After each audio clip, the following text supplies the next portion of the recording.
morning, good afternoon, good evening, wherever you are in the world. It's Friday. It's the Friday before the final of Euros 2024 and England fever's taking over the world. It's Friday. What else is happening? The Friday before the Wimbledon final. It's Friday. And it's Jimbo's birthday. Happy birthday, Jimbo. How you doing? Thank you, darling. I'm good. I'm excellent. I was just going to go on and give you a like on my mobile. Do you feel older today? No, I feel younger. Good. That's always good. And we've got another guest. We've got Chang here today. Chang, how are you?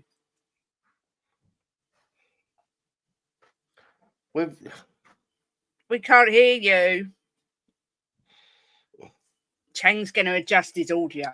But anyway, hope everybody is doing good and excited for the football. Not long to wait. Loads to talk about today. Loads of transfer news, loads of talking points with the England game coming up. Just lots to chat about. But before we start, as always, let's have a quick notice in the chat. We got Anthony Clark saying hi, Kate, and a big happy birthday to Jimbo. Hope you have a great day, mate. And Kate spoils you rotten. Chang, are we fixed?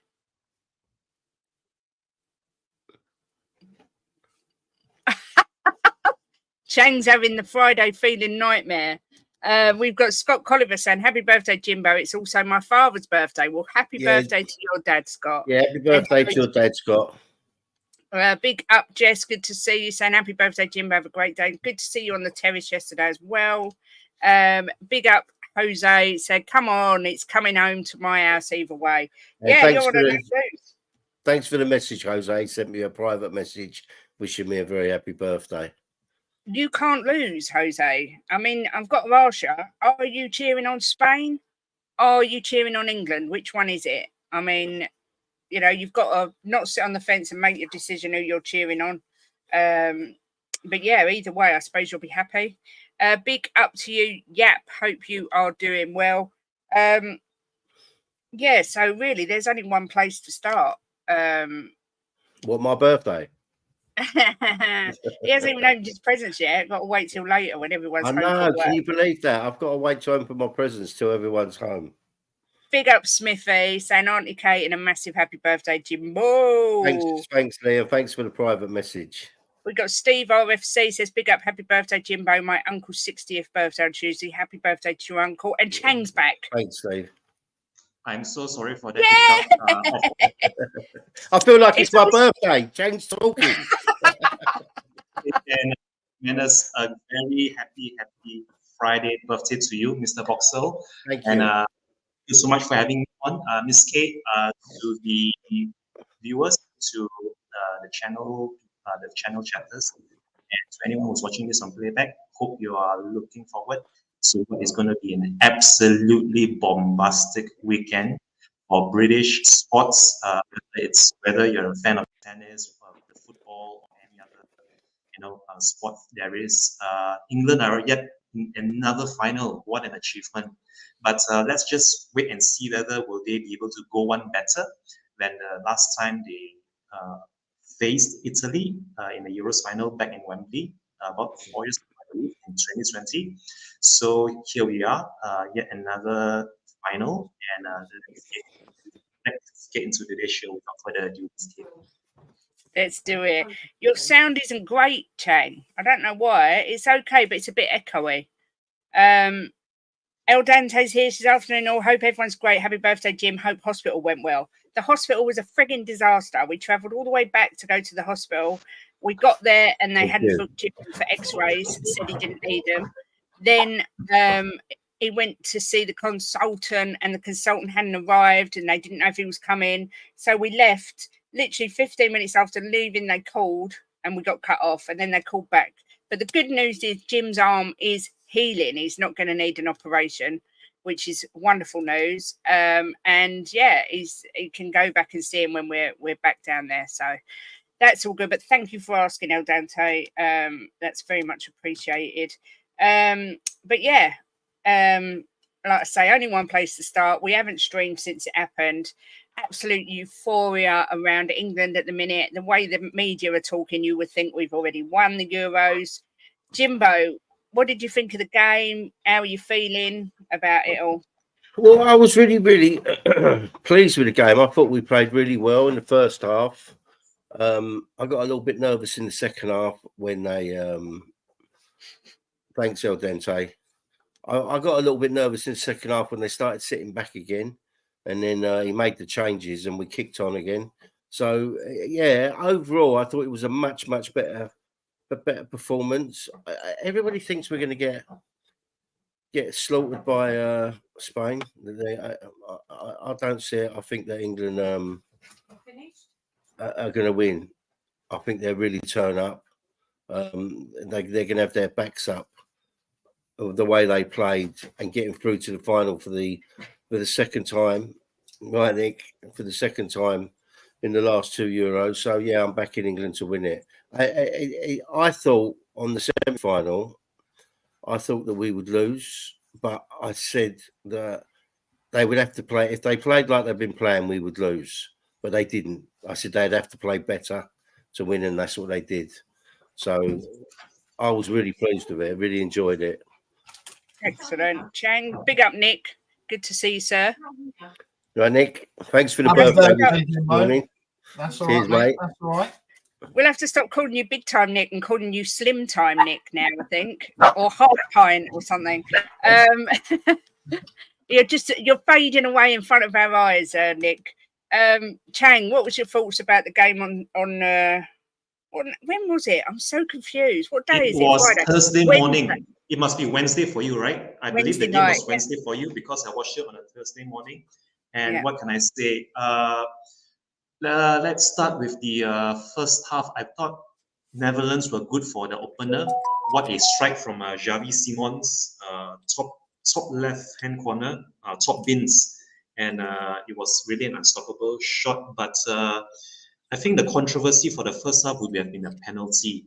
A lot of the pundits were saying it wasn't a penalty, but if you were to review it in VAR, you watch it back in slow motion, and you take a look at the contact. Yes, there was contact, enough for that to warrant a review on VAR if it didn't go to VAR already, and I thought it was a penalty, although some people were saying that Kane was looking for the contact, that he was the one who made the contact and went to ground because of it. I say that if there is contact and the penalty stands, then a penalty it is, and good for him, good for Kane. He slotted away his penalty. I believe he's on track, right, to be the Golden Boot winner if he does score again on Sunday. So if he does win a Golden Boot again, good for him.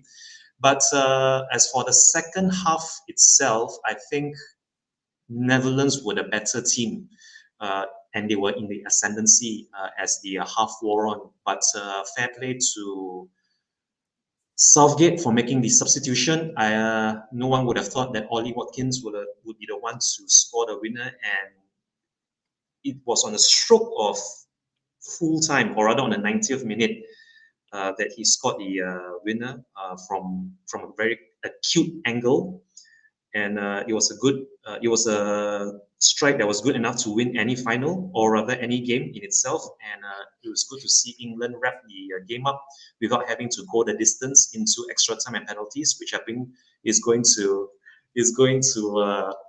be very beneficial to them, to not having to go the extra mile. So I hope they have rested up. This Sunday is going to be yet another learning curve. Let's see whether or not Gareth Southgate and the boys have learned anything from their last experience in the Euros final. And here's to the lads, and come on, England. Exactly that. I don't think in any way, shape or form that was a penalty. Jimbo does. Obviously you do, Chang. It seems to be one that's divided. I mean, I'll take it all day long. But it seems to be one that's divided opinion. Nick, what's your thoughts on the penalty and on the game? I think it's an absolutely outrageous decision, but I don't care. Look, Maradona was handball. Beckham's wasn't a sending off. Lampard's goal was over the line. I guess you sit there and you say it's evened itself out over the course.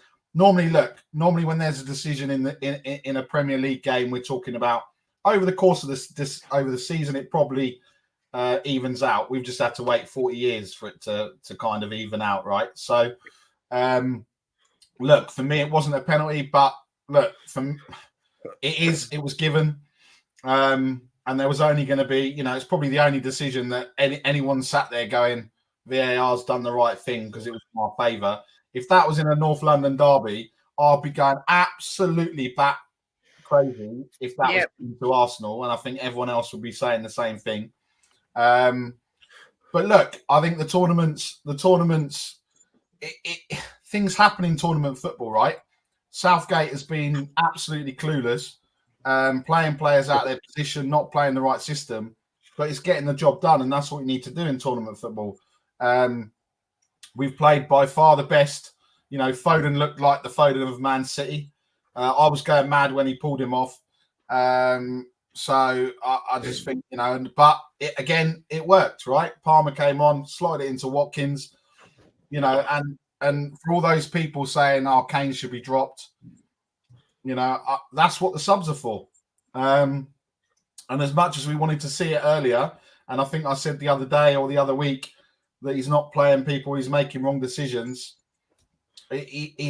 Everything is falling. Everything is falling into England's favour. They had an easy side of the draw. They have a controversial VAR decision. It's 90 minutes, right? Or 120 minutes. Anything can happen. But I just think we just need to, it's a bit like Spurs. Calm down. We haven't won anything yet. Exactly. Spain. We're gonna look. Spain have been by far the best team in the tournament, but just because you're the best team doesn't mean that you're going to win something. So, look, Sunday is going to be interesting. And look, I would just like to get away from this. A bit like Spurs. When was the last time England won anything? 1966. It'd be great for, I've seen us in finals. I mean, again, it's just like Spurs. I've seen us in finals. We've not got over the line. It's the same comparisons, right? So it'd be nice to sit there and say that we've won something, and then what's going to happen? Southgate's going to keep his job. He'll probably get knighted, and then there are all sorts of things from there. But look, it's 120 minutes. Anything can happen. There could be a rash decision either side. I just think that I think the only change for me will be Shaw comes in for Trippier, and the rest of the 11 or the rest of the 10 will start as it was the semi-final, and then we'll see when the substitutions happen, and then we'll have to say it. But that defense is going to be tested. Pickford's going to be tested. So we'll just have to wait and see. But yeah, it's all good, and they're not biscuits, by the way, Lee. They're thin. And I've also got some prawns for the protein, and I've also got protein yogurt. So do you know what? If I've been in the gym sweating my butt off, I can eat what I like. Yeah, exactly. So put that in your pipe and smoke it, Smithy. I have to agree. I personally think Shaw will come in, and I think that's the right decision for the final, even though Trippier is probably a quicker option. I don't think he's been great this tournament for me. I read today loads of pundits, or a few pundits, are saying Kane should be dropped. We had this discussion on the football terrace last night. I personally think this guy is one of the greatest players to ever play for England. He's their top scorer. He has warranted a chance to start this final. And as Nick said, that's what substitutions are for. If it gets to 60 minutes or something and it isn't working, take him off, bring on Tony or Watkins and shake it up. Kate, can you believe that Kane's a joint top scorer and he's been garbage? I know. And that's the thing people forget. And it's because I think we've got such high standards for Kane that when he's not performing at his best, everyone says he's shit, but he's still shared for the Golden Boot at the minute. So, Jim, do you think he'll make any changes, or do you think it will be Shaw or nothing? Or well, I just want to say on the penalty, right? His studs were up and he followed through. If that's anywhere else on the pitch, it's a free kick. So yeah, there is that, but I just think. So I mean, if it's the outside the defender- box, every ref gives a free kick for that, right? But the So if it's in defender the had box, to it's a penalty. go for the ball. He had to go for the ball. I don't see what else he could have done. And I did bung the referee a tenner, so I think that might have helped. So yeah, what will you think there'll be any changes in the final? I think he'd take Trippier out because, as Drew had just highlighted there, that he's been terrible. He hasn't been good at all. Yeah, Drew is 100% right, and I think he'll put Shaw in, and I think it's the only change he'll make. Yeah, and I think that depending on how the game's going is when he'll make his changes. So, but at least we know now we've got players that can come on. Tony come on, game before, done fantastic. Watkins come on, done fantastic. Palmer come on, done well, you know. So at least we got players that can come on and change a game, which is important. But I've got a really, really good feeling. I normally don't, you know, but I've got a really good feeling about Sunday. I really have. yeah. Chang, do you think he'll make any changes?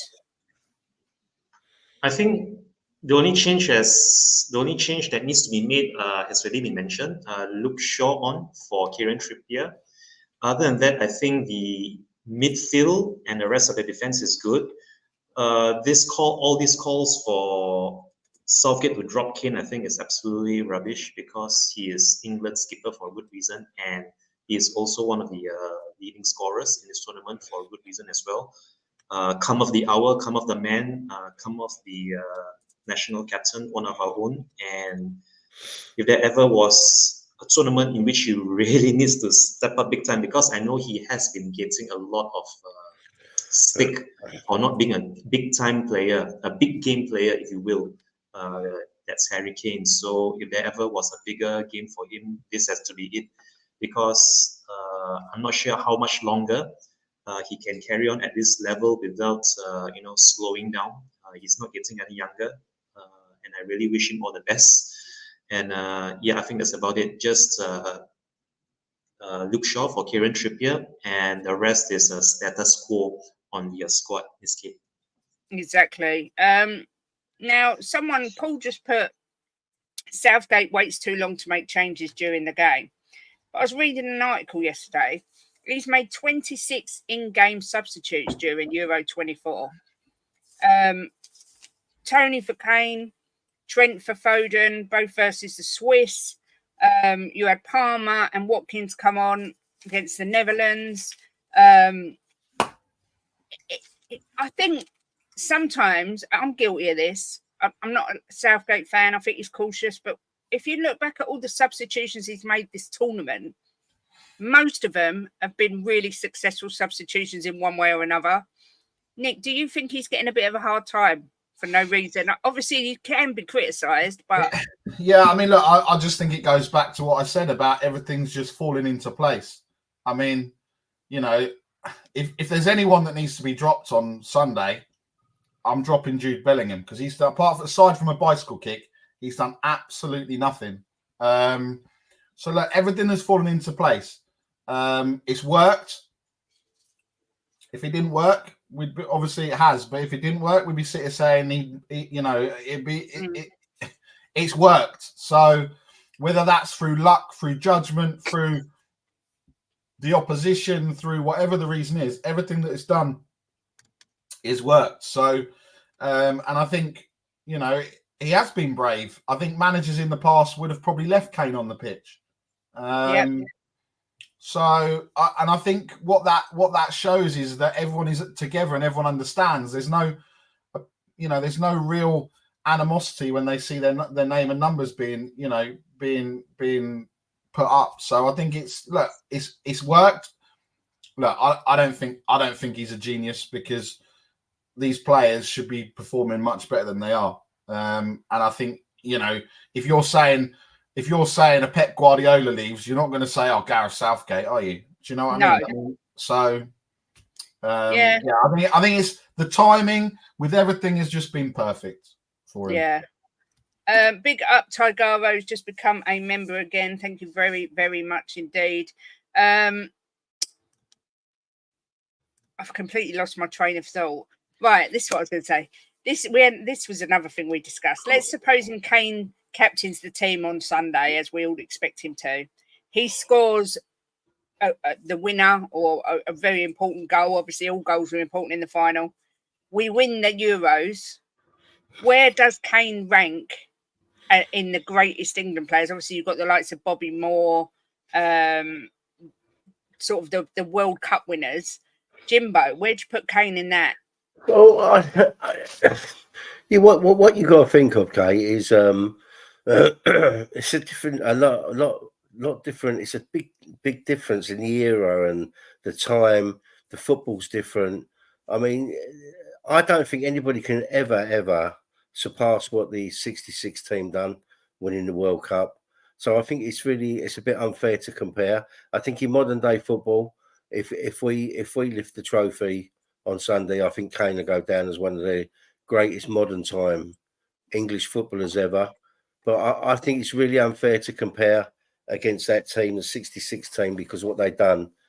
The only way to surpass it is for us to win a World Cup, and even then, do you surpass it? Maybe it's on equal terms.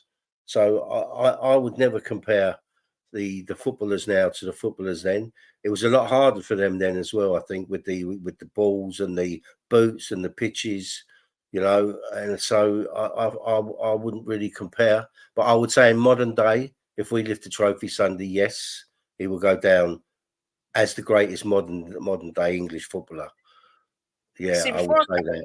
Before I come to Chang, if you look at the likes of Gordon Banks, Jimmy Greaves, Sir Bobby Moore, Gaza, but the ones that actually Charlton brothers, Wayne Rooney, Bobby Charlton, yeah.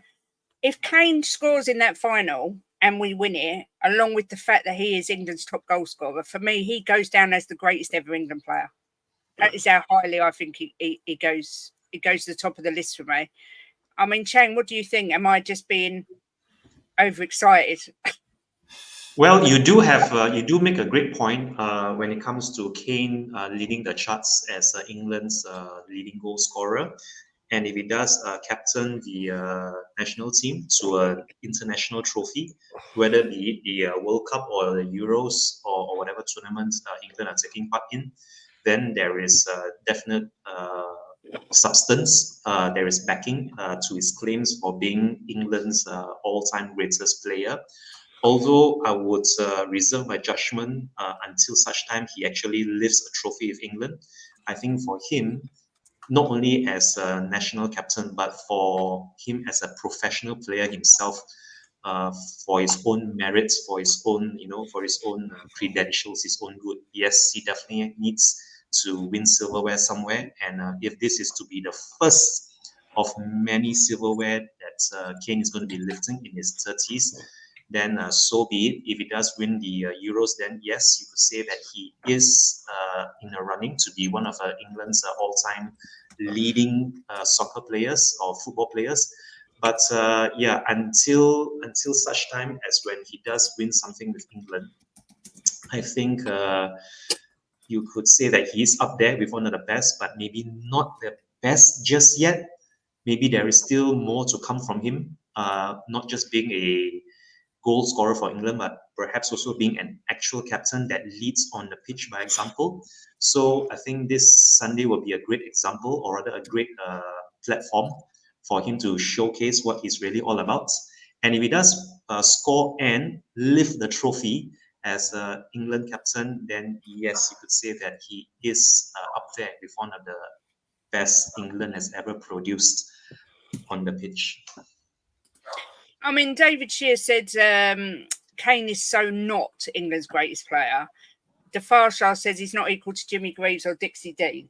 Right? Well, the current list of best England players, not English people, just the best players to play for England of all time. Bobby Charlton's number 1, Bobby Moore's number 2, and Harry Kane's number 3. So if he now wins the Euros and scores the winner, for me, it goes to number 1. I mean, Nick, what do you think? I'm kind of with Jimbo. It's kind of, you know, these players go in kind of eras, right? I think you've got, you know, you've had Messi and Ronaldo. There isn't really, Mbappe for me is like Wish version. I mean, he's done nothing. So it goes in stages. When you look at going back to '86, you have Maradona, and you look at the teams like when England, you know, kind of when you fast forward to like the Lampard era, you know, you had Figos, you know, you had all these decent players. Yeah. I just think it's of this modern era, of this time. If I'm sorry, no club would sit there and they say, right, you've got a choice of a striker from the last 10 years, who you're picking, and I don't care what anyone says, they are picking Harry Kane, right? Any team is going to want Harry Kane up front, right? So modern era, that for me, he will do. I think Jim's right. If you look at the way that things were, in terms of the pitches, the balls, the technology, the fitness, the everything else, you can't compare. It's like comparing Emerson with Cafu. I mean, obviously close, but the amount of games they played, Nick. Exactly, and the amount of games that they play and the travel. And okay, you can sit and go, well, they're flying first class, and the difference. And look, it's completely different. And just, you know, the tackles.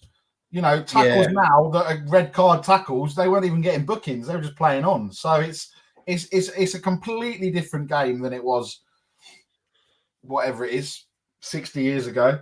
I mean, look, for me, the other thing that would be great is we'll get the monkey off our back as well, because they'll go, oh look, Kane's not won anything. So he can't sit there, or we'll get, oh look, Kane's left, he's gone to Bayern Munich, England have won the Euros, blah blah blah blah. But at least we'll get a little bit of that off our back. So I think for me, modern day era, great. Look, wouldn't it be great for him to, after everything that's happened through this tournament, he goes and, look, I don't think it'll be I think there'll be quite a high scoring game, the way that both teams want to play and the way that Spain will come out. So who's to say Kane doesn't go and score a hat-trick, wins a golden boot, England win. And that would just be reminiscent. I think the one thing that we need to try and think of is what's the line that's going to be used, the commentator line that's going to be used. Do you know what I mean? Because it's gonna happen. So I think, look, I just want him to do well. It'll put Ferdinand, Lineker, Shearer, all those people that came out a couple of weeks ago, you know, with a bit of responsibility. That, you know, it kind of embarrasses them a little bit. So I think for me, I'm kind of not with you, Kate, but I'm kind of in between, kind of slightly below, I'd say, in terms of where it ranks. Well, I have now been known to get a little bit overexcited and carried away. So, you know, I'm going to just ride that train. Not as much as that one next to you. No, definitely not. We've got to touch on these guys. Obviously, these are just three of the superstars that Spain's got. Nico Williams, Lamine Yamal and Dani Olmo. Three absolute danger men. Chang, are we going to be able to keep these guys quiet? I think that all depends on how Gareth Southgate sets the team up and how our midfield compare to theirs, how our midfield is going to measure up to the occasion. Because if the midfield gets overrun, I think it's only a matter of time before the floodgates are thrown wide open, regardless of who you put in defense, regardless of who you have on the left back. If Kyle Walker is going to be playing the game of his life in this upcoming final on Sunday. For me, I think the game will be won and lost in midfield even before the ball has been kicked. The selection is absolutely crucial to this. I cannot emphasize just how important the midfield needs to be set up right to not only weather the entire 90 minutes, but to weather the storm of the Spanish Armada that's going to just throw themselves for every inch they're worth. So the danger may, of course, be Dani Olmo, and I read I read somewhere the other day that he has a release clause of 60 million euros that's going to expire, I think, the next day or two, by the 14th or the 15th of July. So I think the emphasis here will be trying to keep him quiet, although Nico Williams and Lamine Yamal have done enough in this tournament alone to warrant enough attention to themselves as well.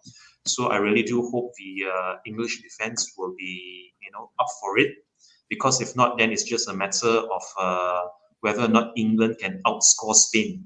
And I think that I have a sneaky feeling that's going to be the case. If England are to get anything from this game, they will have to just go gung-ho themselves and try to outscore Spain, because looking at the way Spain are playing, especially Rodri. I mean, we can wax lyrical about the Spanish front trio, but Rodri has been running the show since the first game of the tournament, and it will come as no surprise to me if he does become man of the match, regardless of whether Spain win or lose on Sunday. I think Rodri has been phenomenal for Spain. He's had a wonderful season with Man City, and this tournament hasn't slowed him down one bit. So yeah, that midfield battle will determine who wins the game.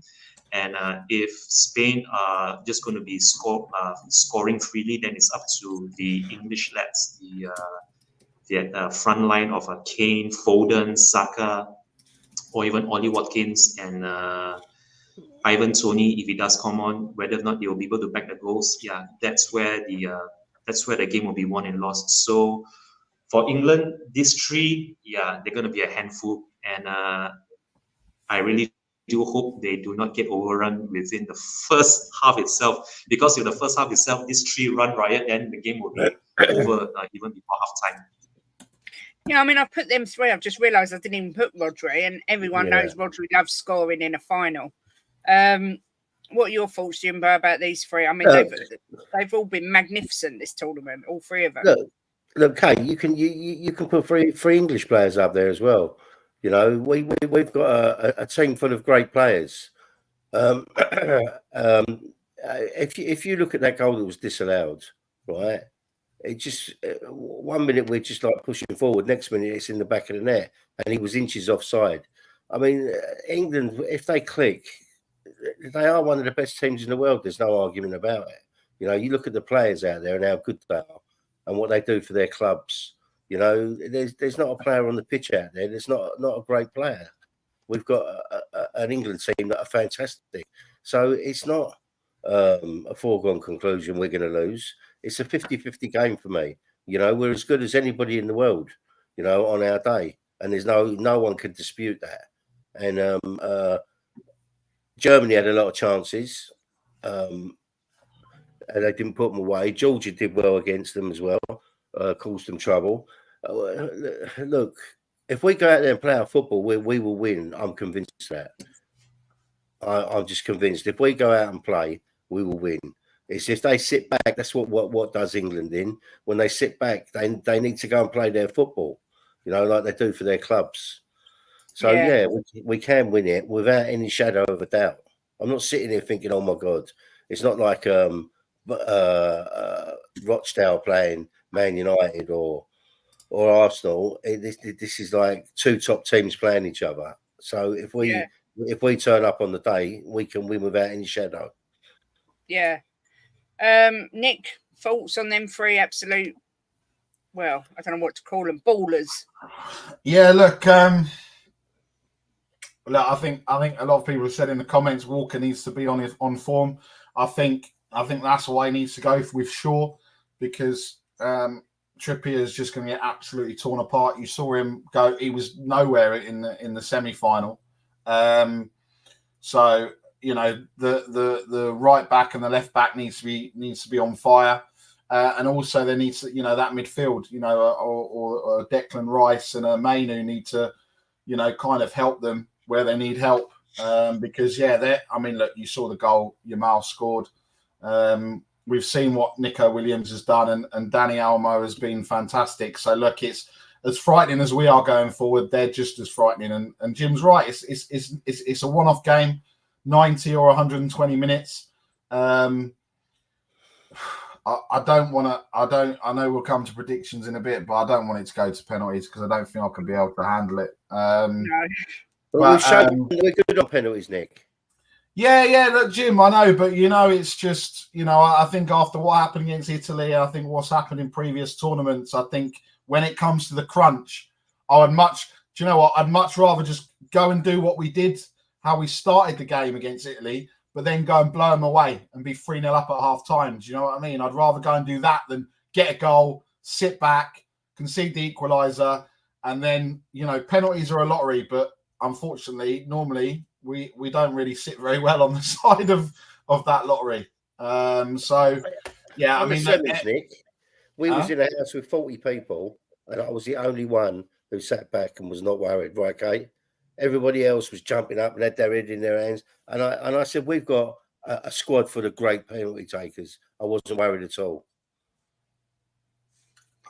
I know, Jim, but it's that 1%, that 1% in me. When we're sat there and we're watching Spurs and at the end of the game, we're going, they've done it again. They've done it again to us. And I'm just worried with that 1% that it's going to happen again. 5 great penalties. Kane wasn't on the pitch. No issues. Obviously, we beat Spain in a penalty shootout in Euro 96. There's that 1% where I just don't want to be sat there going, they've done it again. They've done it again. And I think that's what I'd like to do. Yeah. Look, you can sit there and say we've got Saka, Foden, Kane. They've got Rodri. We've got Bellingham. Bellingham for me is the one that needs to step up in the final. Okay, yeah, he's done great. He's won a lot with Real Madrid, but look at the players that are around him.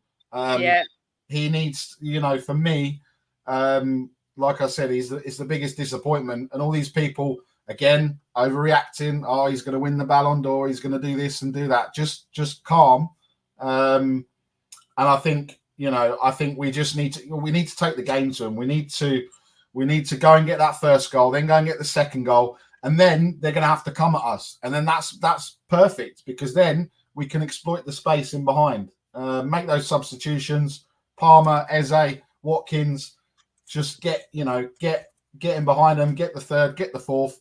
And then we can sit there on 70th minute, 4-0 up, and we can be chilled like Jim, Do you know what? Paul's hit the nail right on the head there.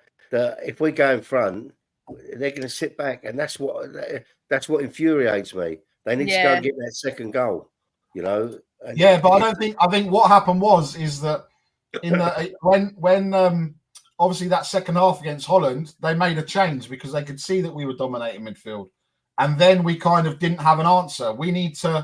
This is where Southgate needs to have a plan and react a little bit quicker because we sat back and went into our shell just because someone else. I think the biggest game. I remember the game. It was my first season as a season ticket holder, and it was against Chelsea at home. And Tuchel made one substitution, brought Kante on, and they wiped the floor with us second half. And we were the better team in the first half.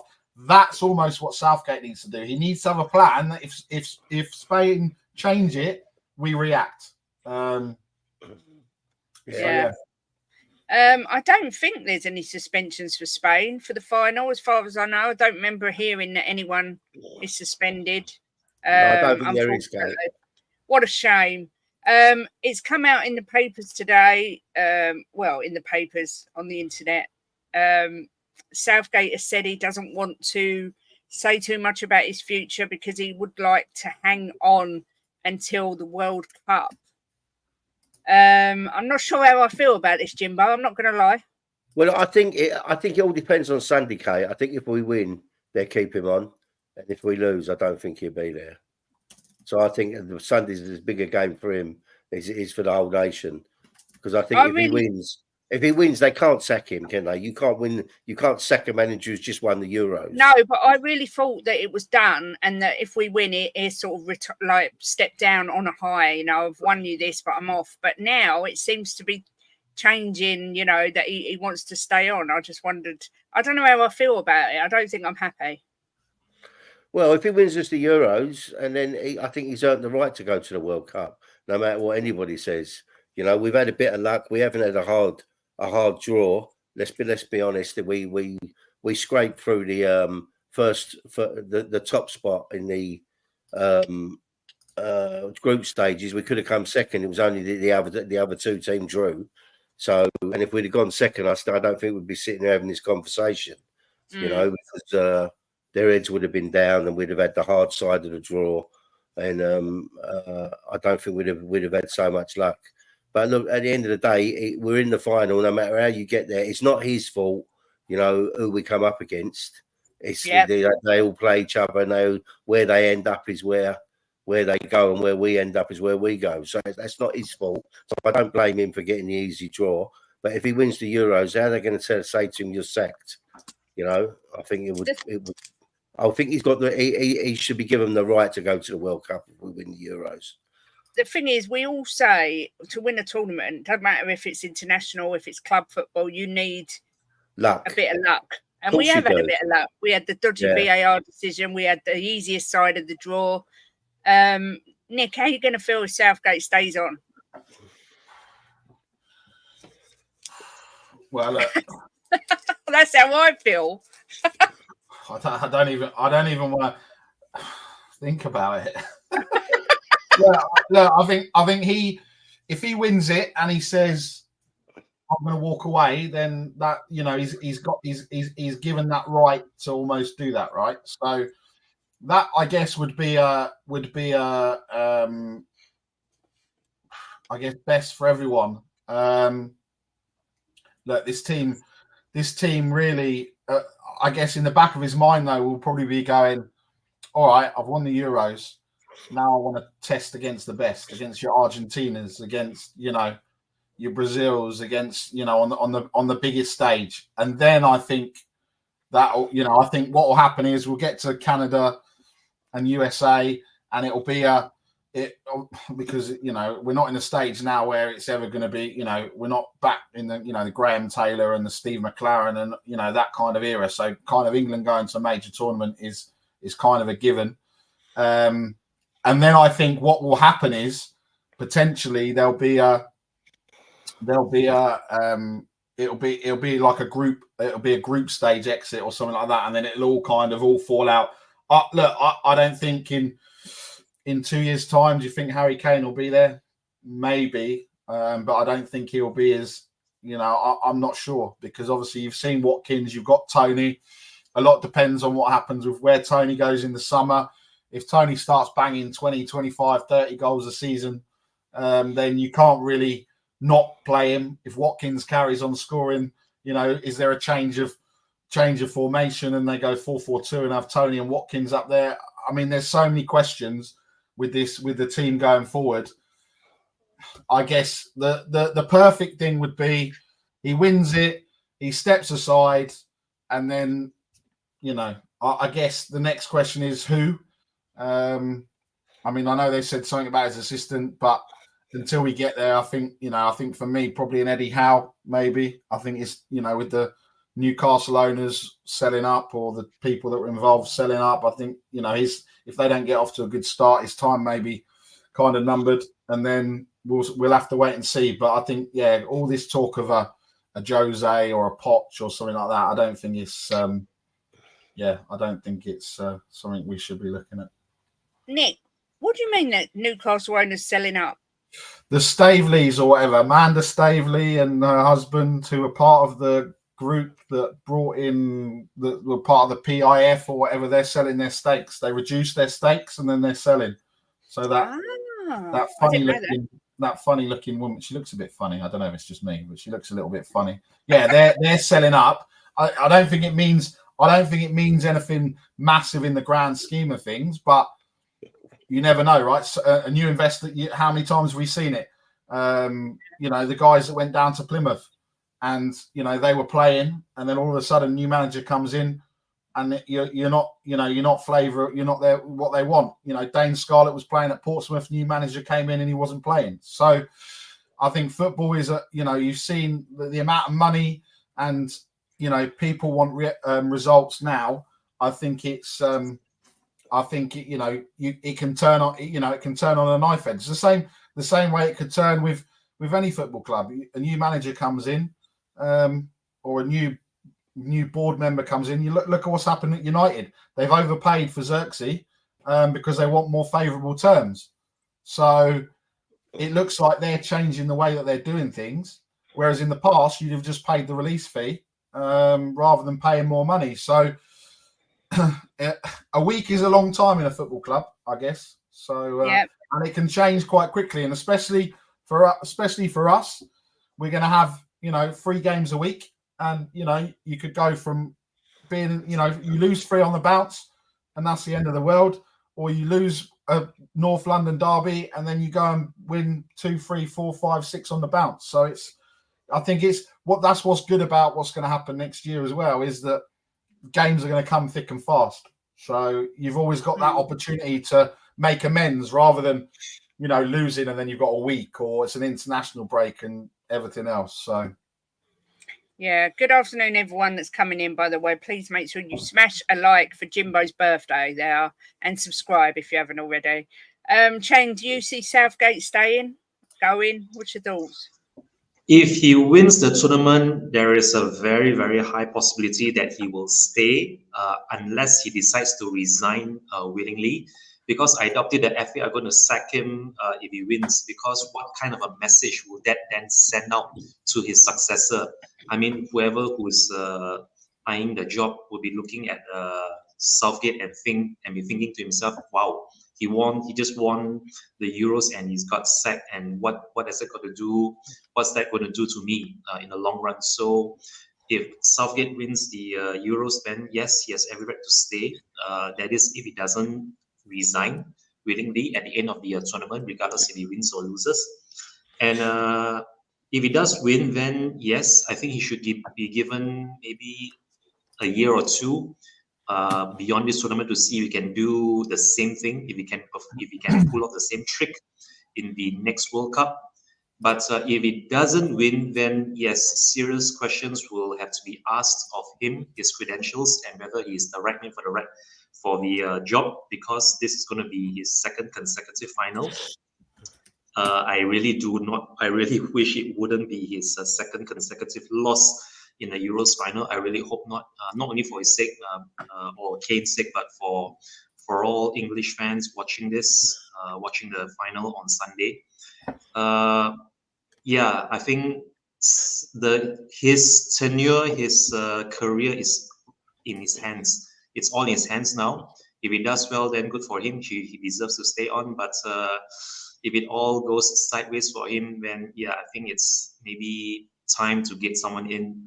Hopefully, someone who can really go that extra mile and start winning trophies for England. I tell you something, Kate. If we win the Euros, the next tournament that we're in is England, we'll be calling him Sir Gareth Southgate. Oh, 100%. The thing is, I don't dislike him as a human. I think he seems like a nice guy, a little bit boring. Kind of imagine that he should have been an accountant, really. But, he's a decent human. He's a nice guy. I think he wants to win, like someone said, because of the history. Luton Dan said it, because of the history he's had with England. But it's just his style of football I just find so soul-destroying watching it. The thought of having to watch that in the World Cup. But look, Ronnie says the FA have said they want Southgate to stay on regardless of the outcome. So, I mean, it's kind of, it is what it is. Look, let's hope we win. It'll be easier to swallow if we win. Look, let's put things in order, right? He's done well as the England manager. Right, he's done a lot better than previous. A lot, as far back as I can remember, he's done better than the England managers. He's got us to a final, which we lost on penalties. Got us to a semi-final and in the World Cup, and he got us to this final. So he has done well. The football's not been what we want to see. So not all of it. Some of it's been good. So he's done well, Kate. So we can't sit here and just say like he's a shit manager and this, that, and the other, because he's done better than as far back as I can remember. Yeah. Than the previous managers. Some of them have been absolutely dire, but at least he's getting us there to the end of competitions. Yeah, I mean, it brings us to this bit. I've got some transfer news, but while we're finishing on England, this 2024 final, I can't believe we're in the final, but the score predictions, Jimbo, Mr. Positive himself, what are we going for Sunday's score? Yeah, I can believe we're there. I can believe that we're there. It's not like I'm sitting here shocked that we're there. Well, no, at the start of the tournament, it's purely because of how poor we've been. To actually get through to the final is amazing. Well, that shows you what we can do if we play well. Yeah, we need to play well. What's your score prediction? Well, I'm gonna be very bold, right? And I've got such a good feeling about this final, and I'm gonna go 3-1 normal time, England. Wow. Who's scoring for England in the 3-1? I think Kane will get 2, and I think Rice will get 1. Wow. Chang, are you going as bold as Jimbo? Oh, Luton Dan's agreed with you. 3-1. I'm going for an English win as well, but maybe not 3-1. I'm going to go for a more modest and reasonable 2-1 scoreline. Seeing as how both the semi-finals was won by the similar 2-1 scoreline, I'm going to go 2-1 as well. I really am hoping Kane backs one and another one maybe for Bellingham, just so he can silence his doubters that have been on his back throughout this tournament. But I think Bellingham really needs a goal himself to cap off a fantastic season for him, both with Real Madrid and the national team. So I'm going to go for a 2-1 scoreline, Kane and Jude Bellingham to be scoring. Nick, are you going positive? Are you going more conservative? How are you feeling? He looks so stressed. I'm literally like, my head says I'm going to say it's going to be 3-2. My head says Spain, but my heart says England. And I called 2-1 in the semi-final, and I didn't. So did I. I was sat there, and before we did it, Laura was like 1-1 on penalties, and I said no, it's 2-1 England. So I think the score is going to be 3-2. I just don't know who to. I just don't know who to. I think I'll have to cop out and say that I need to wait and to see who's at left back. If Shaw's at left back, I'll say 3-2 England. If Shaw's not there, then 3-2 Spain. I think that's but yeah, and I just love it that Kane gets a golden boot because it's obviously a straight shootout between him and Danny Olmo, unless someone comes out of nowhere. So yeah, I don't know.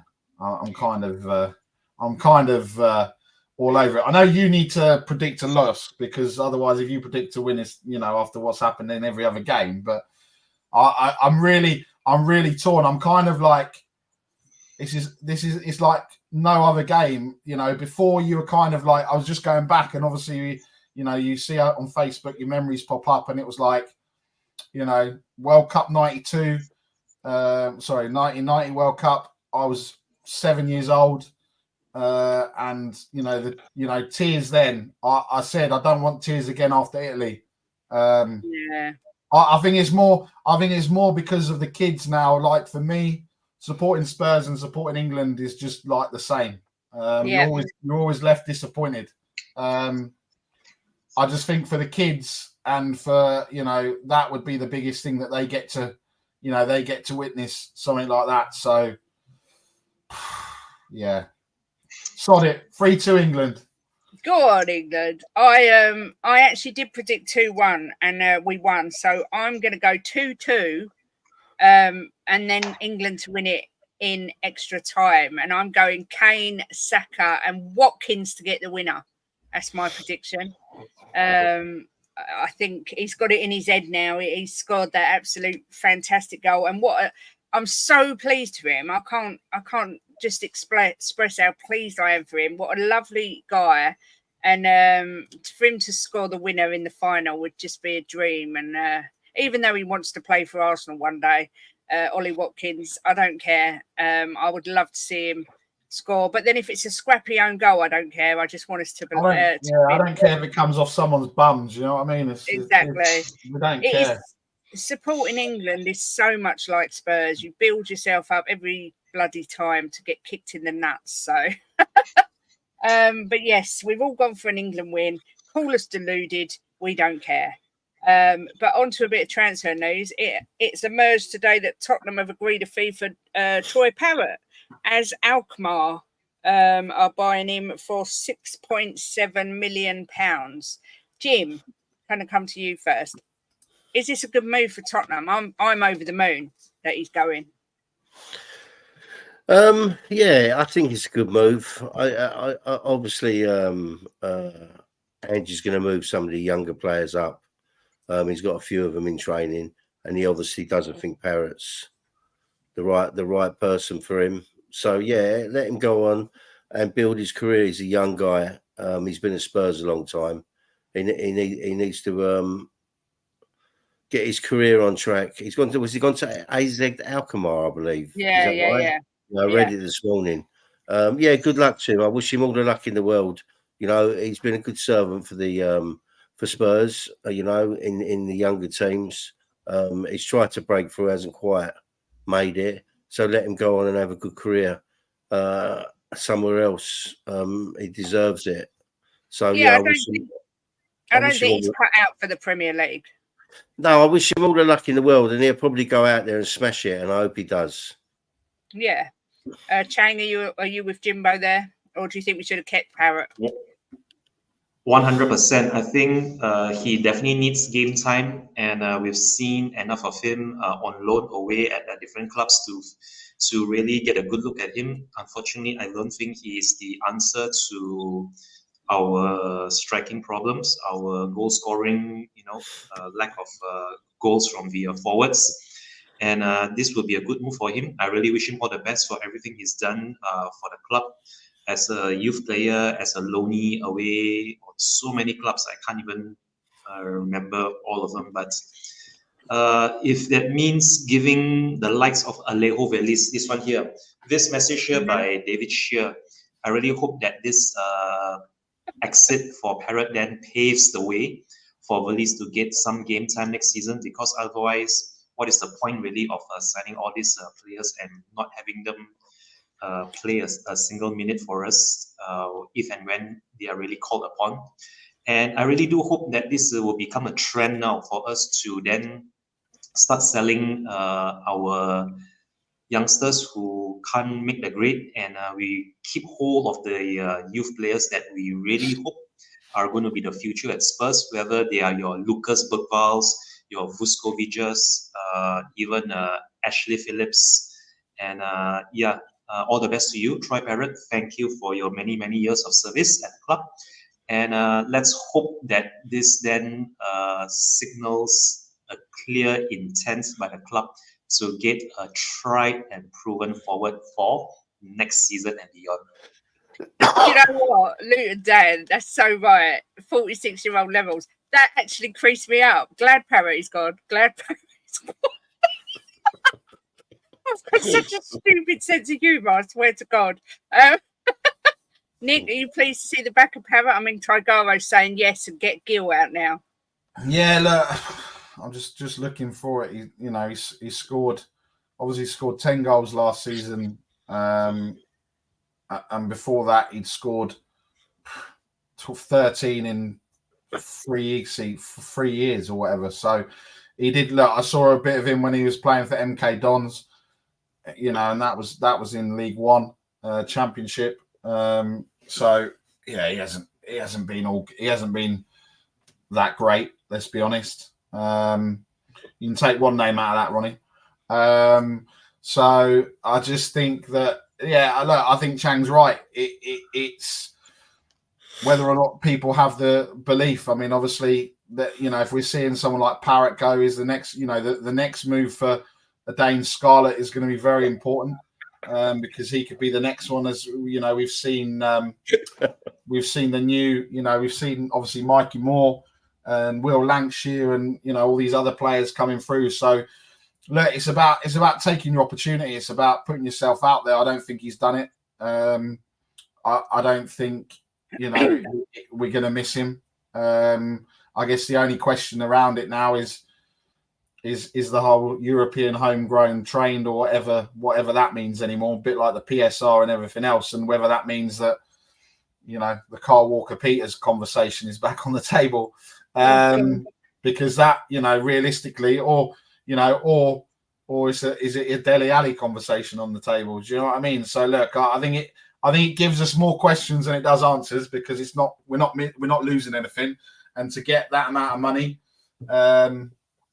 there's more to go. Hill to go, Højbjerg, Lo Celso. You know, there's so much that needs to be done, and I think that's the biggest problem. There's so more that needs to be done. And look, we've got probably whenever the first game is 6 weeks away for the Premier League. So I don't know when the transfer window closes. I'm guessing it's like a week after or a couple of weeks after. I don't know, but there's a lot of things to be done, and I think you're going to see not just for us, but for everyone else in the next week to 10 days. There's going to be a lot of things happening in the transfer market. I mean, Ronnie's saying we've got to get rid of Royale, Spence, Reguilon, Skip, Højbjerg, Solomon. But then Solomon's a call, but then he goes on to Valise. I mean, I can't see Valise, however you say it, going anywhere. Am I being bonkers? But I just don't think he'll be going anywhere. Yeah. Go on, Jim. I think that he might go out on loan. I think that'd be it. But was he on loan last season? Yeah, he went out on loan, didn't he? Yeah, yes. Maybe if anything, they won't sell him. He'll put him out on loan. Shall I tell you something funny? You know when Luton Dan writ it twice. Yeah. I was thinking, why has he written that twice? See, this is what I have to put up with, people living with an old age pensioner. This is what I have to put up with. It's a little bit slow. But then when you said it made you laugh, it clicked. It took me about 10 minutes for it to click. Sorry, Dan. All I'm going to say, Targaro, is what Emerson said the other day. The king is back. The king is back. Was you going to say something there, Chang? Or was you just... No, this thing with Alejo Valise, and it's not just Alejo Valise, the Lucas Bergvals, your Vuskovićs, your Ashley Phillips, these players were signed with an aim to ease them into the first team sooner or later. And I was actually glad to see Valise score his first goal for Spurs in that 4-2 defeat away at Brighton, and I really thought that would be the platform for the kick-on. But unfortunately, it didn't work out for him last season, and it was good to see him get some game time away in the second half of last season, although I read somewhere that he was also injured for a large part of the second half of last season. So hopefully this season he would get a lot more game time than he has been getting last season. But yeah, I don't see Valise being moved on. If anything, I think a few more of our current players, whether it's your Brian Hills, your Reguilons, your Jet Spencers, we already sold Joe Rodon, which is a good thing. And I hope it won't be the last player to be sold. If we are indeed serious on bolstering the squad with players who can walk straight into the starting 11.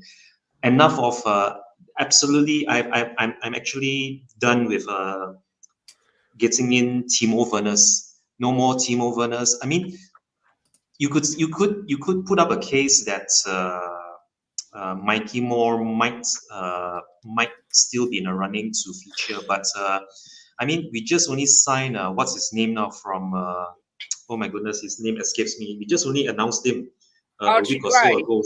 That's the one, correct? Archie Gray from Leeds United. We've just only announced Archie Gray. So what does that tell you about our plans for not only next season but for the next few years to come as well? Get rid of the deadwood, and let's let us just hope that the likes of Valise and Bergvall and Vuskovic and Ashley Phillips come good. And if Archie Gray does make the grade, in a season or two, we might even see him being a regular starter even before he turns 20. I know that's a long shot. But yeah, I really can't see the likes of Valise being sold anytime soon. Yeah. Funnily enough, there's some news on Eze today.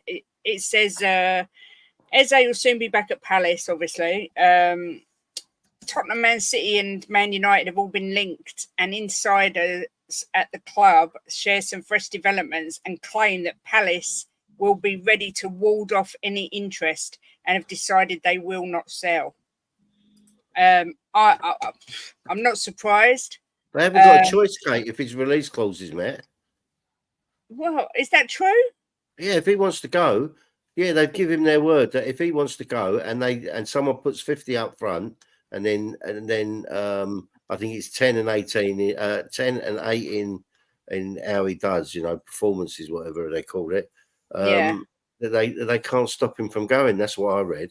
I think Jim, you're right. I think the stumbling block is the upfront payment because it's so much, right? I think that's what's putting. I'm not making excuses, but I think it's a hell of a lot of money to go up front. You're the problem, Nicholas. You're the problem. Fans like you. Yeah. Fans like me, yeah. Levy sympathisers. Making excuses for the club. But look, I don't think anyone's dropping 50 million straight up front. Do you know what I mean? No. Especially in this climate. Unless you suddenly get a 50+ million for a Richarlison. And then you've got the money to kind of reinvest. But they've just Spurs have just got quite a bit of money in sponsors. They've just took on some new sponsors. So I mean, Tottenham have got the money, Nick. They can do it.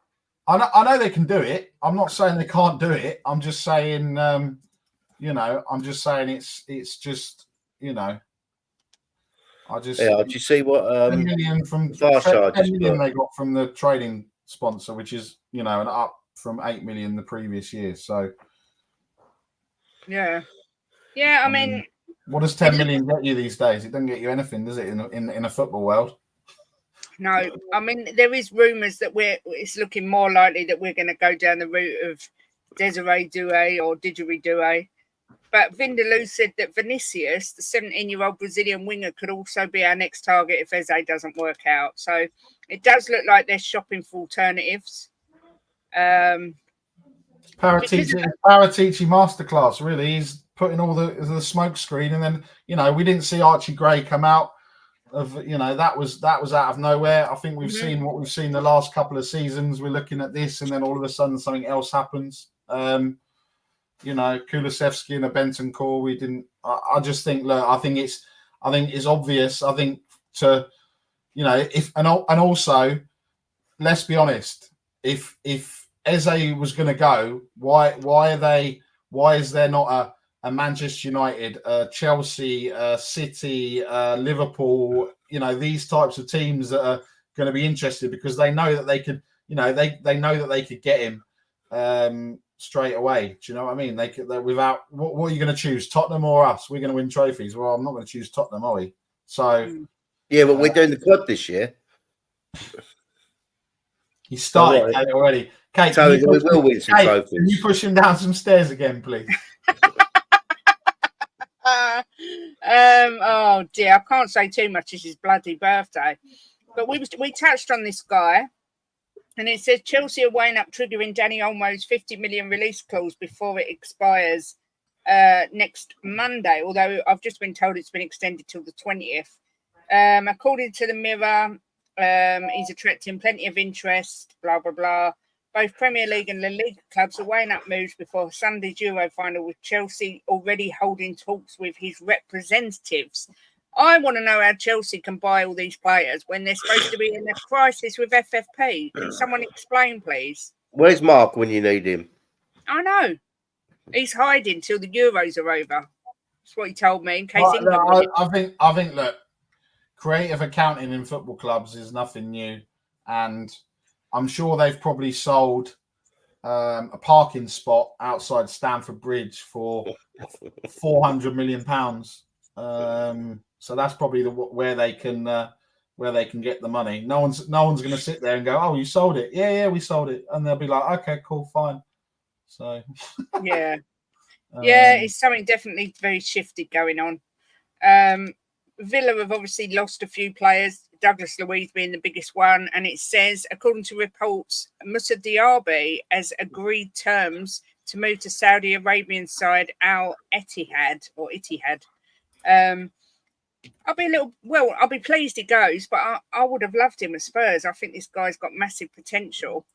Villa apparently are in problems with FFP and PSR. That's why they're selling all these players. Nick, are you surprised they might be letting Diaby go and all? No, I mean, look, he's only been there a year. I think that the issue is what I think it's the issue where Villa have suddenly come through the ranks, and they're victims of their own success. I think it's I think that you're always going to look at his play. Look at players in clubs that are doing well. I think if Watkins has another season like he did last season, I think he'll then be on the up for everyone kind of all the sharks circling. I don't think he'll leave. I don't think he'll leave straight away this year. But look, if you get a player that's going to be, I mean, look, how many times everyone was talking about Harry Kane every summer or every transfer window when he was scoring goals? It's the nature of the beast, and Villa have done well, and people are rightly interested in their players.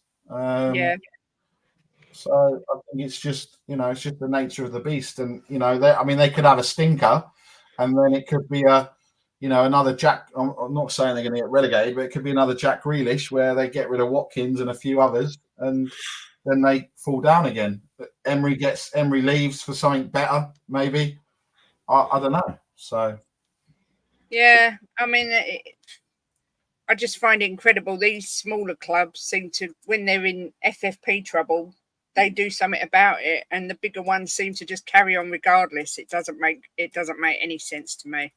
But what do I know? I'm just Villa are not a small club, Kate. They're a big club, Villa, but they're talking about they're doing it the right way.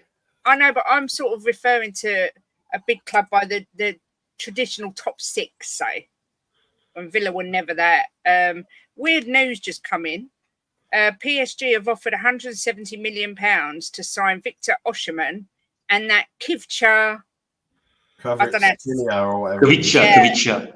From Napoli, which is amazing because everyone was like, Osimhen's going to come to Arsenal, but PSG have come in with £170 million bid for the pair, which is I didn't see that coming. Not that I thought for a second that Arsenal were going to get Osimhen, but there we go. Calafiori to Arsenal deal progressing well according to Football London. However, a report from Sky Sports Italia says the Gunners are struggling to do the deal with Bologna. Is that right? Have I said that right? Bologna, yeah. Yeah, it says, according to Sky Sports Italia, the Gunners have not come close to matching their asking price of 42 million plus bonuses, plus a percentage of Calafiori's future fee. Bologna are standing firm on the deal as Calafiori's former club Basel are due half any fee. So far, Arsenal have agreed to the sell-on clause, but offered just 33 million. I mean, I said on the terrace when this first came out, I don't think Arsenal will get him, and I got laughed at and told it was nearly done and blah, blah, blah. I don't see this happening, and a lot of that is because I really hope it doesn't. But Chang, can you see this guy going to Arsenal? Or, I mean, it's very rare for Italians to come over to the Premier League anymore. I think if he really wants to come and Arsenal set a date set on getting him, I think they will get their man. Only, I think the stumbling block now is you could say that the ball is firmly in Bologna's court, and that they are the one who are holding all the aces now in this deal. So if there's anything for this deal to progress, I think Bologna will have to be the one to blink first, if that makes any sense. Everything and anything that has already been talked about this deal has already been laid out on the table, the cards, and I think Bologna has to relent sooner or later, especially if Calafiori has his heart set on the move, and if his heart is no longer at Bologna, I think it's pointless for Bologna to keep hold of a player who no longer is interested in his current parent club. So I think it's only about a matter of time, really. It's only a matter of time before Bologna themselves relent and Arsenal Football Club get their man. Although, this is the one signing actually I didn't want them to get, because I think that they are getting an absolute baller of a fullback here in Calafiori. And if it does come to the Premier League, I think he is going to be one of the stand-up players next season. Even though he's only, just joined, I think he's what he brings to Arsenal and also the Premier League is something different from what we've been seeing with the likes of our Destiny Udogie or Mickey Van der Ven. So, I think this deal will get done, but I wouldn't be surprised if it gets dragged and it goes the distance. Yeah. And very quickly, if I can just say something. Earlier on, you mentioned Musa Diaby. This is a very quick one. There is a return of another Musa to British football. Musa Sissoko has re-signed for Watford on a 2-year deal. I'm not sure if you read of this. I'm not sure if you heard of this, but Musa Sissoko is back with Watford on a 2-year deal. So all the best to him. Good luck to him. And welcome back, Musa Sissoko. Musa Sissoko. I did not know that. Go on, Jimbo. What was you going to say? Sorry. I was going to just say thanks for David because he's going. Thanks a lot, David.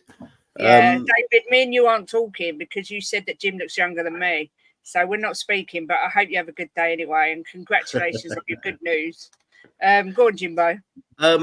It kind of smells like maybe Arsenal are in a bit of trouble for money, or the FFP, because Arsenal don't mess around normally. We've seen them buy big players over the years. They don't mess around like Levy, like haggling for the last million. And look at Rice, they just went straight in and bought him and paid the money. If they want a player, they normally get him. Yeah. So it smells to me that something's a bit off, that maybe the FFP has caught up with them or something. Because Arsenal are not a club that mess around. You saw when they bought Ozil and they bought Pepe, they just go in and pay it. It was 78 million, I think, for Pepe. They just went in and bought him. 105 for Rice, just went in and bought him. When they bought Ozil, went in and bought him, paid him what he wanted in wages. They're not a club like us that mess around. So something tells me there's something a little bit off there, that maybe FFP's caught up with them, or I don't know. I shouldn't think they're short of money to go and pay 42 million. So something smells a little bit off. So I'm going to say I'm not so sure they will get him. No, I don't think they will. And maybe they go for a cheaper option. Yeah, maybe. According to Give Me Sport, Tottenham have put Ivan Toney as their prime summer target. Toney's expected to be on the move as Brentford look for a fee around 65 mil, although Tottenham believe they could land him for closer to 40 mil. It goes up and up his price. I know. There's been a lot of concern about this guy. I personally want him at Spurs as soon as possible. I think it's what we need. Nick, what are your thoughts on Toney? I know we've been talking about him for weeks, but yeah, look, for me, it's a no-brainer. The arrogance, the confidence, personal things aside, I get it. I get why people will be a little bit upset about it, but look, it's exactly someone that we need. Someone that we if we go back, I know Spurs fans, we're great at looking back rather than looking forward. Jose said, he wanted them to all be Yeah, C-bombs. nasty people. Nasty people. And I think, he's the type of player that, is kind of, we're kind of missing someone like that. That's just, is going to get stuck in, but he also is going to deliver as well. Whereas, we've always said Richarlison will get stuck in and do it, but he's, all right, he went through a stage of games where he did deliver, but not in the way that we probably wanted him to, or most of us wanted us to. So look, I just think that it'll be a very interesting. It'll just be very interesting for me. I'd want him 100%. If we're talking about all these names, I'd be for him before Eze. Yeah, me too. Me too. Jimbo, what do you think? Yeah, I've said all along that I would like him at the club. I've said for a long time that I think that he would do well here. I said I wasn't sure about his attitude, but he's shown that he can deliver. And he's a player I think that would fit in well at Tottenham. I like him a lot. And as far as the gambling goes, we can't sit here and say that he's going to do it again. No one knows today. He's been punished. His punishment, he took it well, and he's moved on. And let's hope he's learned his lesson. So yeah, I'd like to have him in. Yeah. As Vindalucci said, he's Premiership proven as well. Yeah. Yes, my old school shirt. I love this shirt. It's one of my favourite shirts of all time. And I must just say, Kate, that you bought me 3 shirts that didn't fit. Hang on. I was just going to tell this story. I bought Jim 3 shirts for his birthday, right? The Tottenham home, the Tottenham away, and the New England shirt. I had Richarlison put on the back of the away shirt, Madders on the back of the home shirt, and Kane on the back of the England, and none of them fit him. So I've inherited 3 shirts. And I can't stand Richarlison, so I've got a Richarlison shirt. But I wore the England shirt on Wednesday night and we won. So it must be a good sign. But I've had to order Jim the shirts again in a bigger size because I got them from that soccer shop. I couldn't find them on DHgate. So I got them from the soccer shop. I wasn't going to pay for 3 brand new shirts from the Tottenham Hotspur shop at 90 quid each. But yeah, I've inherited a Richarlison shirt, which Lee Smithy Smith will love, but I will be ashamed every time I wear it. I might not even wear it out of the house. Well, he is a bit of a dick. Yeah, look, see, people will think I love him, and I do not love Richarlison. I've got a nice Tottenham away shirt now with Richarlison on the back. You talk about him like he done nothing for us. He kept touching a lot of games last season and won us games. Yeah, but he's always injured. Mind you, that one. And he scored 13 goals, and he wasn't on the pitch that much. So don't diss him too much. I've got dodgy knees, so it probably fits that I've got a Richarlison shirt. We can be injured together. I would have worn it with pride. Big up Paddy Hart, and it says, "Happy birthday, Jimbo. I hope you have a really great day. P.S. Nick is a knobhead and up Spain." Boo to the last bit. But not the Nick is a knobhead. You can have that, but the up the Spain, I can't have that. But thanks for the super chat, Paddy. I thought Jimbo lost weight. No, only because he dropped his wallet. He hasn't, bless him. So, but at least I got 3 new shirts. Richarlison did my fantasy Premier League. So there you go. What did Paul Connor say? I did want to see that. I think Tony and Eze have already done deals, hence why we've been quiet and not being linked with players, but we can't move till after the Euros. If England had gone out, they would both be in Spurs shirts now. I hope you are right. I really hope you are right. Wolves have rejected an offer from Marseille for Hee-chan Huang. Is that how you say it? Huang Hee-chan. Huang Hee-chan. Huang Hee-chan. Huang Hee-chan. I know this is a player that Ben really likes. He's been calling for us to sign him. Great player. I just don't see Wolves letting him go unless a ridiculous offer comes in. Man United have agreed to sign Joshua Zirkzee, who, to be fair, hasn't even really got a game for the Netherlands because he's been behind Weghorst the whole time. So I'm not particularly bothered that they've signed him. Gives him a little bit of strength in depth, but I don't think he's particularly good.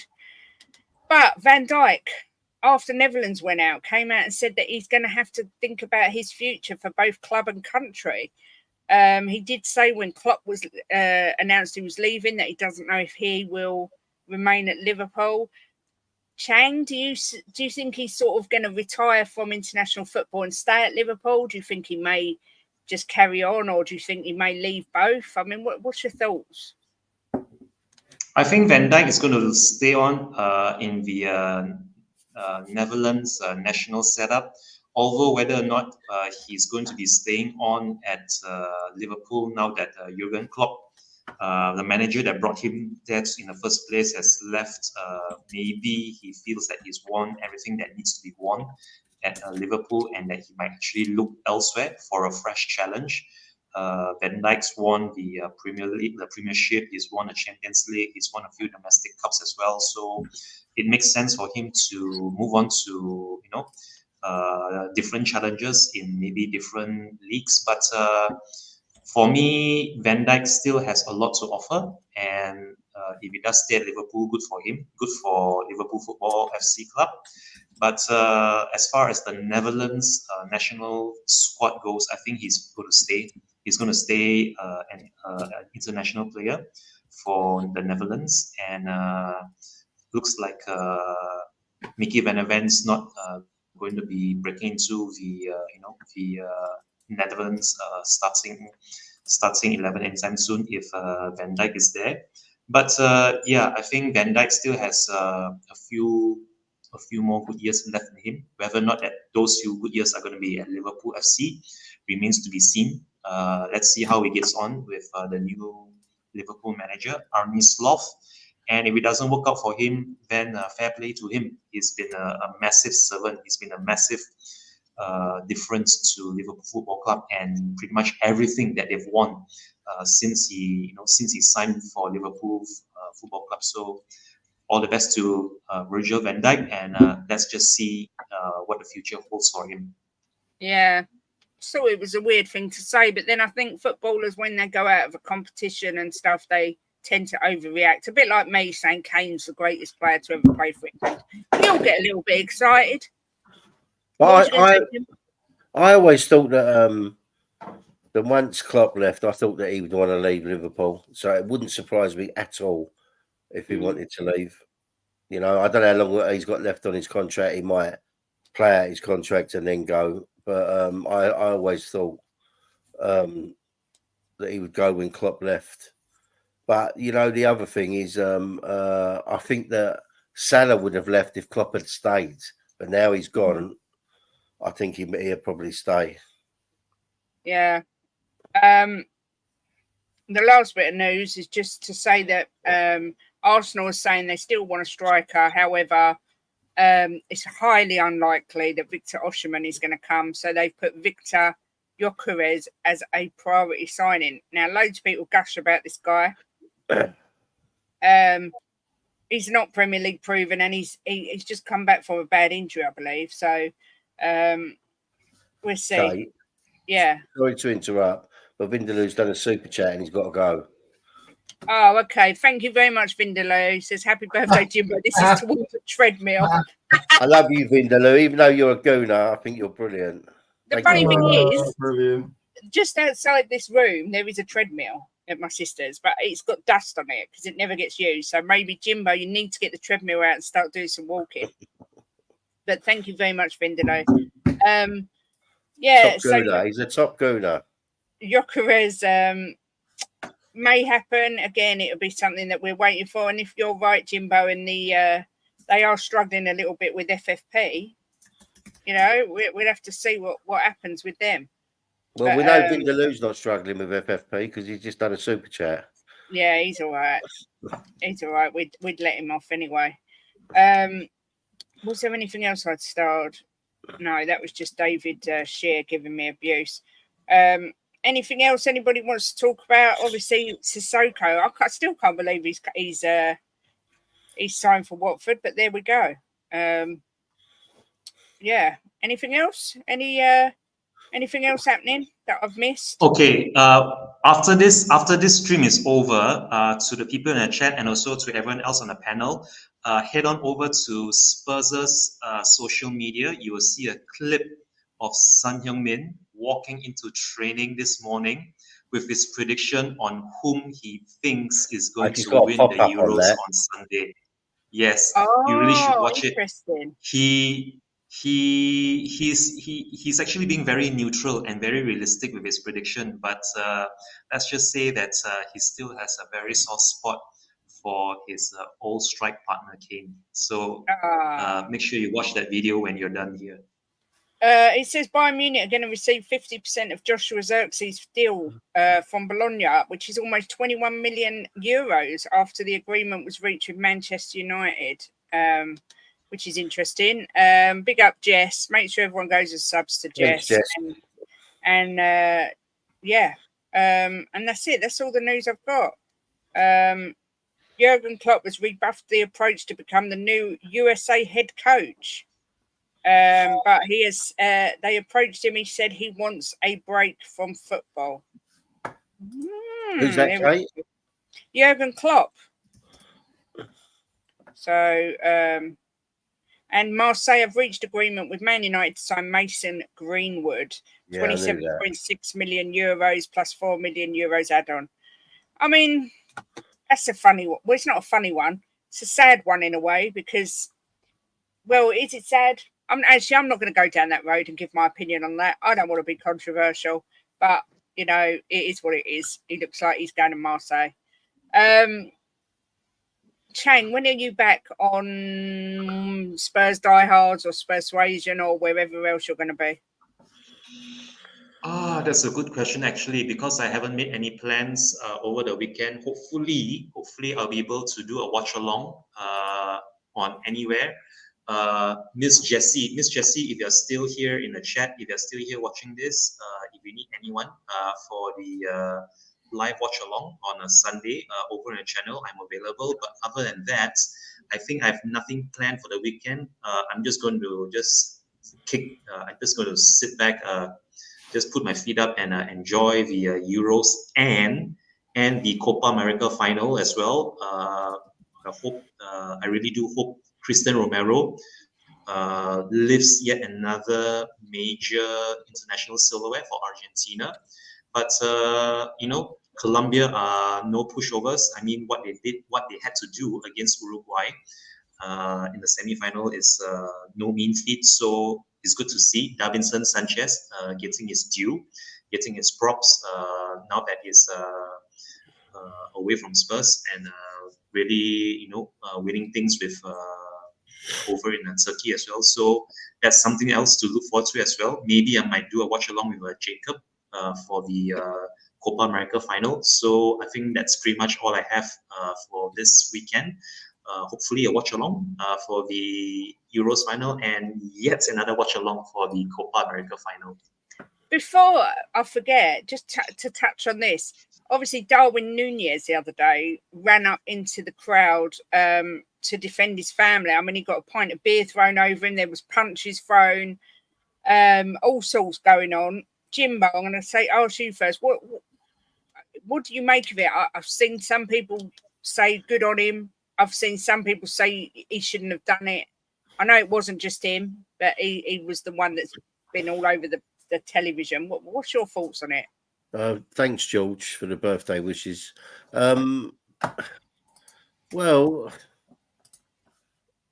when it comes to your family, everything else goes out the window, and it's as simple as that. So at the end of the day, he's a human being with a family, and his family was attacked. So what do you expect him to do? So I'm a footballer, I can't go and defend them. So yeah, and you've got to take things like that into consideration. So I'm sure he's going to be punished, but if it was me in charge of it, I wouldn't punish him. Yeah, I mean, I said to you, your primal instincts take over when your family. I mean, Eric Dyer did it at the Norwich game. He was up in the stands defending his brother. And I also get what Suarez said when he said it doesn't look good, which it doesn't. But of course, it doesn't look good, Kate. But when all rational thinking goes out the window if your family's attacked. I mean, there was kids there and everything. I mean, for me, I agree. I think he's going to get punished. However, I don't think what he did was wrong. And I think if you asked him, he'd do it all again. Yeah, I mean, Paddy says he was spot on for what he did, but Bentancur will be done big time. I don't know what Bentancur did. Can someone tell me? Yeah, I think he just went up and was having a go as well. There are actually clips that have been circulating all over social media. There were two projectiles. There were two missile projectiles that Benton threw towards the Colombian fans. One of them actually hit his own Uruguayan staff, I think, square in the head. That was almost like a headshot from Bentancur. And another time, he did throw another bottle as well into the Colombian fans. So that's actually not nice to see. If I can find those clips anywhere, I'm going to be posting them straight to you, Ms. Kate, so you can see them for yourself. But yeah, it's actually not a good thing to see from Bentancur, seeing as how it's already been. Yeah, this one by Tigara, he mentioned that as well. The two water bottles being thrown by Bentancur is actually very unsightly, and I really hope Bentancur can just go back to football, because in the semi-finals against Colombia, he was actually taken off just past the half-hour mark. So I hope it's not another fresh injury scare for him, because if this season doesn't work out well for him, I can actually see him moving on. Truth be told, if he's not getting game time, or if he's going downhill from here on in. Yeah. Wow. Yeah, do you know what? Paul's just made a really good point there, Kate. Yeah, exactly that. We say we don't want Tony because of his attitude, but never seen him do this. I mean, what Nunez did, I think he was spot on. I think if you start throwing glass bottles into a crowd, whole different he's level. going to be in massive trouble, Kate, and he's going to be in massive trouble with Tottenham. Season, there was talks of him being banned for a season. I don't know if that's true. I just didn't know what he'd done. I've seen all about it, but I didn't really look into it. I forgot. But I mean, it would be interesting to see what happens. But that's not a good look, and it's not. It's not acceptable, not at all. But I mean, look at that picture there. Nunez consoling his baby, who was in amongst it all, his little girl. It's no wonder that he did what he did. I mean, Nick, do you agree with what's gone on with Nunez, and what's your thoughts on it all? Look, football's a highly charged event. When you start seeing stuff like we've seen in the crowd, then your immediate reaction is to, like we said, to protect your family and protect the people that you love. There are, you can sit there and say, well, these people are role models and they should be setting an example, but that kind of goes out the window, right? When you see something happening to your family. So, yeah, look, I don't care what, in life as well. I don't care what anyone says about me or does anything to me. But if you mess with my family, then you're going to see a different side of me. So yeah, I agree. Whether that's in character or out of character, do you know what I mean? So yeah, I agree 100%. Thank you very much to everyone for watching, for all Jimbo's birthday messages. I'm sure they're very much appreciated. Yes. Paul says we don't need Bentancur with that sort of attitude. I hope we clause in his contract that if you bring the club into dispute, you should have your contract ripped up. Throwing bottles, no excuses. Yeah. Paddy says, don't worry, Nick's family hate him as well. You're an absolute. Daniel says Bentancur has to go. It's a PR disaster. Yep, agreed with that. Ugarte's mum had to be taken to hospital. Uruguay players were dead right. Yeah, do you know what, Kate? It doesn't seem out of character to you for Bentancur. Something must have really sparked him, because he seems quite a nice fella. Well, yeah, but if you've got it in you to be like that, we've never seen that side of it. Again, it's primal instincts, but I still think you don't throw glass bottles. That's just madness. 100%. No, 100%. But massive thank you to Tigaro for becoming a member, and for the super chats from Paddy and Vindaloo. Have a great weekend. We'll be back Monday to give our thoughts on the final. I ain't going to even bother to do watch-alongs. I did consider it, but no, I don't think it'll be broadcastable with my language watching a final. To be I'm telling you now, 100%, it wouldn't be allowed. No. Changes. So we will wait and do our review the next day when we've calmed down. And if we've won, maybe we'll still be drinking and dancing around come 12 o'clock on Monday. But enjoy the game, everyone. Nick, thank you for coming on, and Chang, thank you for coming on. It's been great fun as always. Enjoy the game, enjoy your weekend, everyone, and come on, England. Come on, fucking England. Kick them Spanish arses. And come on, you Spurs. Come on, England. Come on, England.